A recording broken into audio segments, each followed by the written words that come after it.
So I want to make a video today on carbohydrate intake, and I've just made my breakfast. I'm having some chocolate banana whey protein from myprotein.com.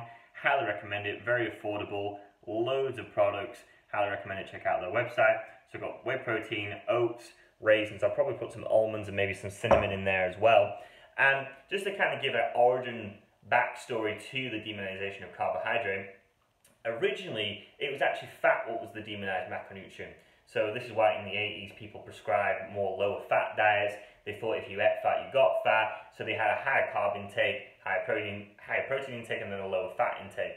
Then because of the Atkins diet, this is when carbohydrates got very demonized. All this mythology started revolving around this macronutrient, like it was this kind of cursed macronutrient that it would actually destroy your body composition and stuff like this.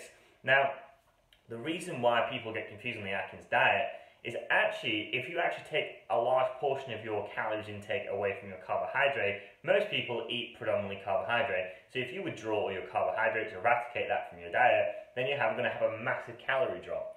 Also, if you take all your carbohydrates away, for every 1 gram of carbohydrate, it holds 3 grams of water. So you imagine the amount of water weight you would lose if you dropped all your carbohydrate intake. This is why when people implement carbs back in their diet, they usually have a massive spike in their weight gain. And also that is also why people make this kind of false assumption then that, well, it must be the carbohydrate that is bad. Now, it isn't because it's bad, it just holds more water per gram. Compared to the others, fat can hold a lot of water as well, but carbohydrates hold a little bit more, I think. So, and as well, that carbohydrates fuel anaerobic activity. They fuel things like weight training, interval training, and circuit training, things that require a high demand of energy to be used in a short period of time. And as well, they feed your brain. People have got on the hype recently of becoming fat adapted and stuff like this, and using ketones to fuel you and stuff like this, eating predominantly more fat and protein. Is kind of a rip-off version of the Atkins diet, really, to be honest. And when I did this personally, when I went on an extremely low carbohydrate diet, I could not walk. I was that depleted and my glycogen stores were so low. Now, for some people who may be very overweight and they need to make a serious reduction in their calories, yeah, you might have to have a lower carbohydrate intake because carbohydrate is not an essential nutrient, whereas protein and carbs are. This is where more confusion comes in. Because carbohydrates aren't actually an essential nutrient. The body can actually manufacture glucose from protein and fat. So what I think it comes down to is your own personal preference.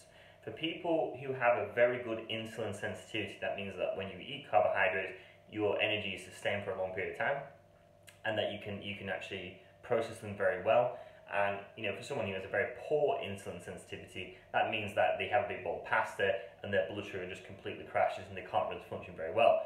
For them people, they may respond better to a lower carb diet, higher fat, higher protein. Also, I know one of my friends who he actually has epilepsy. Apparently that helps as well.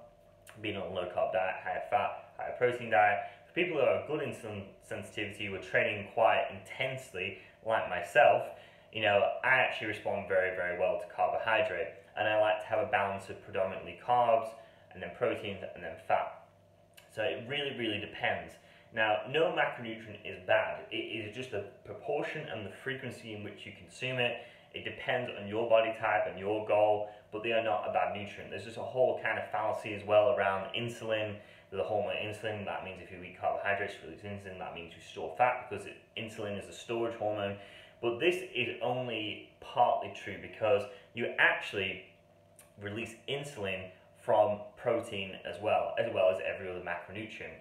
Also, there's this kind of debate between the glycemic index. Well, I'm speaking very quickly because I want to try and make this video as short as possible. Is also this kind of conspiracy around the GI index or the glycemic index.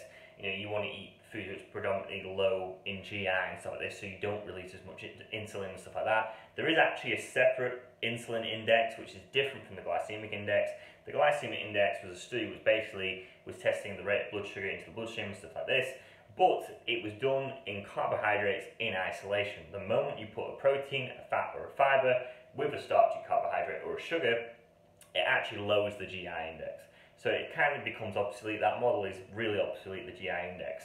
If you understand macronutrient balance and combining certain foods and knowing energy intake, macronutrient intake and stuff like that, you can really interplay a lot of interesting strategies between your macronutrients, so that way you have a balance, and that way you don't need to worry about all this minutiae.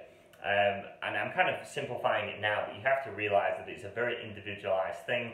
Carbohydrates are not the enemy. No one food is. So food in isolation is not bad. A diet is bad. So you have to look at it in the context of the entire diet and someone's entire exercise program and lifestyle at large. So I hope that has given you some insights.